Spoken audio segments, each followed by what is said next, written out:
All right, it's Wednesday. It's almost the end of May. What the hell? And we're still here. So I read a little bit of one of the sutras because I was making fun of myself Monday night for being in a bad mood. It was so nice, I know. Monday night I was just in a bad mood, so I didn't do my meditation. So it inspired me to read a little bit about one of the sutras, right, that talks about you identifying so much with your feelings that you become those feelings, and then therefore, everything else gets affected by it. I know, Court. It's crazy. It's Memorial Day weekend. What the fuck is going on? Oh, wait. I do want to show you this. So when I did my teacher training, they used me in a picture, and it was in this book. Look at little me. That was 2009. Anyway, I was skinny, but found that flipping through.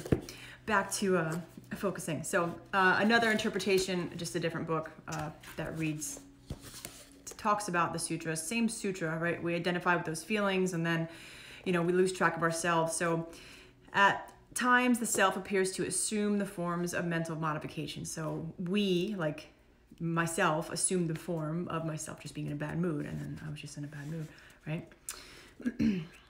So this describes the habit of clinging to individuality, the ego identifying with mental activity.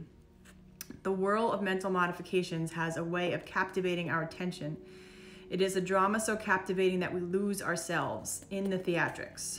We forget that we are really witnessing to the play, right? So all of our outside emotions, good and bad, we cling to those, we identify to those, and we kind of forget who we are. So the basis of yoga is, one of the basis of yoga is to kind of peel away the layers and find out like who we really are, right? So essentially, it's not to say that we don't have emotions and we're not happy or sad and we're not affected by them, but we're not controlled by them, So we can feel this way, but we can still be okay, like deep down inside. So no matter whatever is going on, whether it's personal, whether it's this pandemic that we're in, right? We can kind of like see ourselves in the middle of this chaos and still be okay, and we can kind of hold everything, out here. So it doesn't really affect us on a deeper level, right? So meditation just kind of brings our awareness to that. Just some things to think about.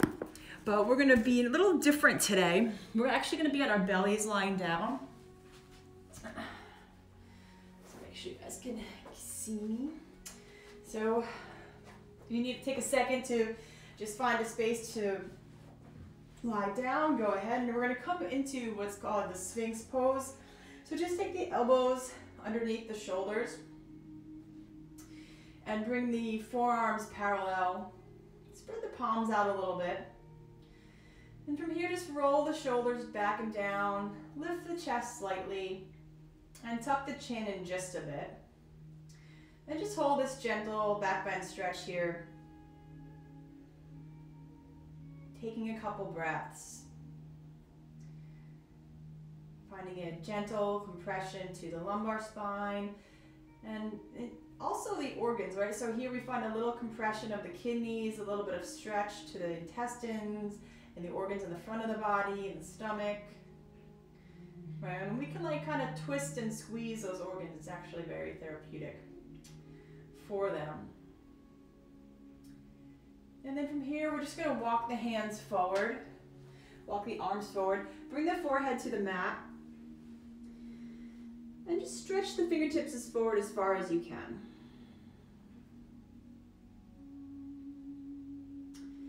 And then you're going to bend the elbows and stack the palms, and you're going to bring the forehead to the palms. So I'll try to talk a little louder, that my head's going to be down here.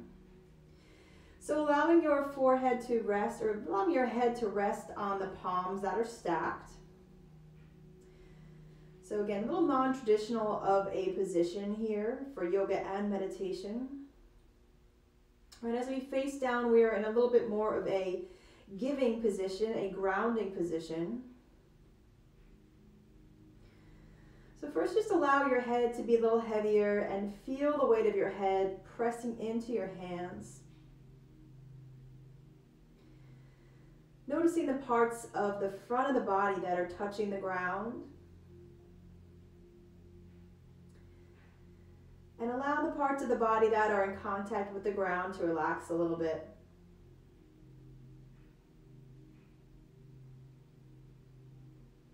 Noticing the belly here. And as you start to invite a little bit of a deeper breath, feel the belly fill up, and it actually is going to lift your body up off the mat a little bit. So notice how it feels in the sides of the waist. Right, with the belly a little compressed, the air is almost forced to go elsewhere. So it's almost forced to go to the sides of the waist and forced to go a little bit to the back of the waist.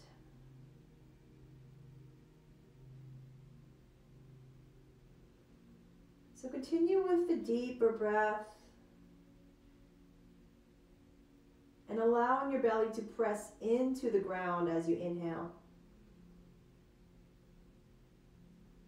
And just observe the difference between sitting or even lying on your back.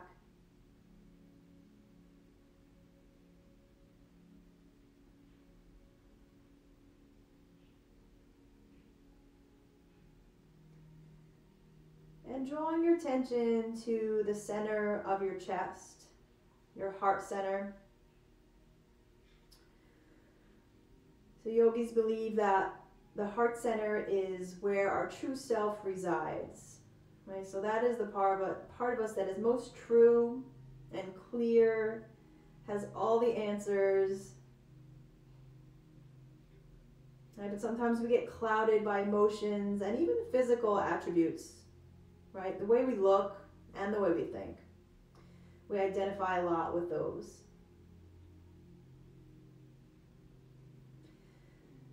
So on your next few breaths, allow yourself to get rid of any expectations that you have of yourself. Whether it be how you're supposed to look, how you're supposed to act, and how you're supposed to think,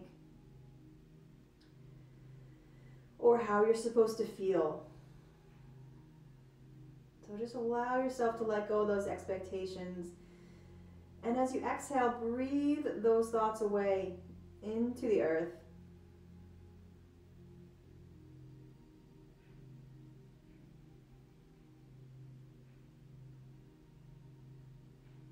So allow yourself to feel grounded here, kind of like touching base with your true self. Remembering who you really are and getting to know your true self.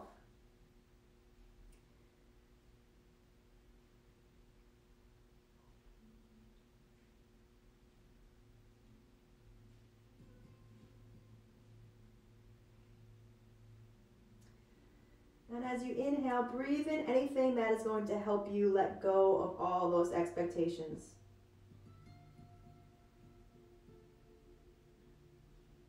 Be confident that you have everything you need, you have all the answers.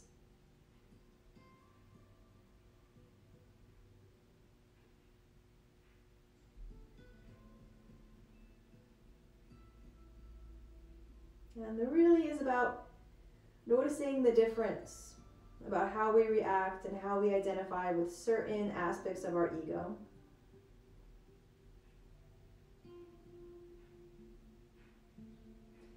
So breathing into that heart center and just acknowledging that space.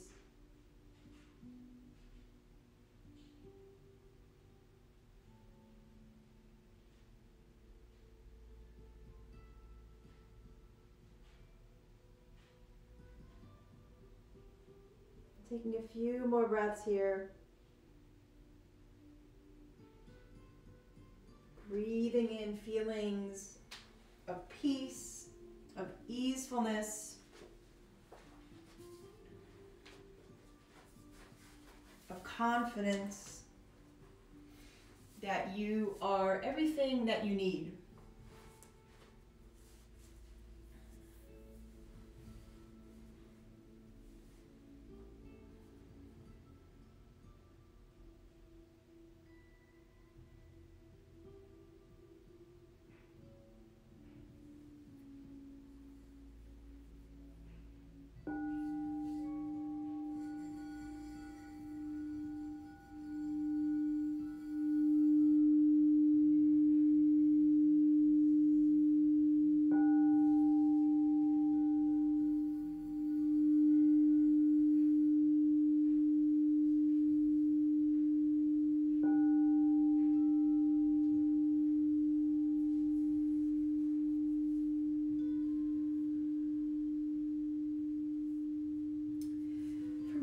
here, gently rock the hips from side to side.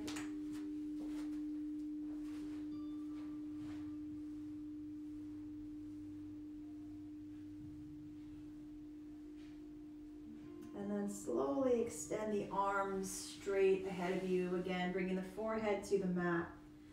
Inch the fingertips forward.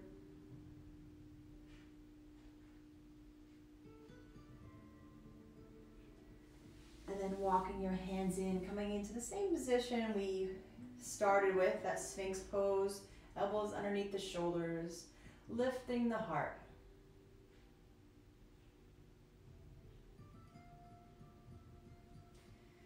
And then tucking the toes, coming back to a child's pose, bringing the knees wide, big toes touch, and bring the hips to the heels just for a couple breaths.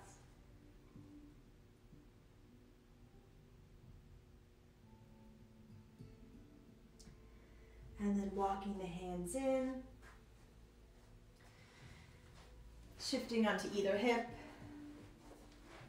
and coming to a cross-legged seat, and taking the hands together at the center of your heart, bringing the thumbs to touch at the center of your chest. So this mudra, this hand gesture, is honoring yourself and honoring others, honoring your true self and honoring others' true selves.